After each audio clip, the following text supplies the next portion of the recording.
ভারতের জম্মু কাশ্মীরে ২৬ পর্যটক হত্যার প্রতিশোধ নিতে ১৫ দিনের মাথায় পাকিস্তানে হামলা করল ভারত। পাকিস্তানের সন্ত্রাসীদের ৯টি ঘাঁটি গুঁড়িয়ে দেওয়ার দাবি করেছে নয়াদিল্লি। দুই দেশেই হতাহত হয়েছে বেশ কয়েকজন। অর্থনৈতিক ও কূটনৈতিক পাল্টাপাল্টি পদক্ষেপের পর এবার রক্তক্ষয়ী সংঘর্ষে জড়ালো ভারত ও পাকিস্তান। এতে আঞ্চলিক সংঘাত আরও বিস্তৃত হওয়ার শঙ্কা দেখা দিয়েছে। ভারতের প্রতিরক্ষা মন্ত্রণালয় এক বিবৃতিতে জানায়, পেহেলগামের হত্যাকাণ্ডের উপযুক্ত জবাব দিতে পাকিস্তানের সন্ত্রাসী ঘাঁটি লক্ষ্য করে নির্ভুল হামলা চালিয়েছে ভারতের সেনা, নৌ ও বিমান বাহিনী। পররাষ্ট্রমন্ত্রী এস জয়শঙ্কর বিশ্ববাসীর জন্য এক লাইনের বার্তা দিয়ে বলেছেন, সন্ত্রাসবাদের প্রতি বিশ্বকে অবশ্যই জিরো টলারেন্স দেখাতে হবে। বান্ডেল থাকলে প্রতি সেনমানিতে টাকা বাঁচবে। বিকাশ সেনমানি বান্ডেল কিনে জিতুন প্রতি লেনদেনে।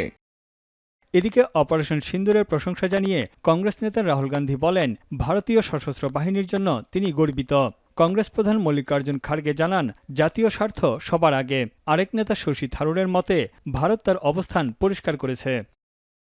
সন্ত্রাসবাদের বিরুদ্ধে লড়াইয়ে ভারতের ১৪০ কোটি জনগণ সেনাবাহিনীর পাশে আছে বলে জানান আম আদমি পার্টির নেতা অরবিন্দ কেজরিওয়াল। এ বিষয়ে ভারত আজ ঐক্যবদ্ধ বলেও জানান তিনি। এছাড়া সর্বভারতীয় মজলিস ই ইত্তেদাহুল মুসলিমিনের সভাপতি আসাদুদ্দিন ওয়াইসি বলেন, কঠিন জবাব পেয়েছে পাকিস্তান। পেহেলগামের ঘটনা পুনরাবৃত্তির সাহস পাবে না কেউ। ভারত পাকিস্তানের ক্রমবর্ধমান উত্তেজনা নিবিড়ভাবে পর্যবেক্ষণের পাশাপাশি শান্তিপূর্ণ সমাধানের আহ্বান জানিয়েছে যুক্তরাষ্ট্র। দুই দেশের সংঘাতকে লজ্জাজনক বলছেন মার্কিন প্রেসিডেন্ট ডোনাল্ড ট্রাম্প। খুব দ্রুতই তা শেষ হবে বলে আশা তার। No, it's a shame. We just heard about it just as we were walking in the doors of the Oval. Just heard about it. I guess people knew something was going to happen based on a little bit of the past. They've been fighting for a long time. You know, they've been fighting for many, many decades and centuries, actually, if you really think about it. No, I just hope it ends very quickly. পারমাণবিক শক্তিধর দুই প্রতিবেশী দেশকে জটিল পরিস্থিতি এড়িয়ে সংযত থাকার আহ্বান জানিয়েছে চীন। ইসরায়েল বলছে, ভারতের আত্মরক্ষার অধিকার আছে।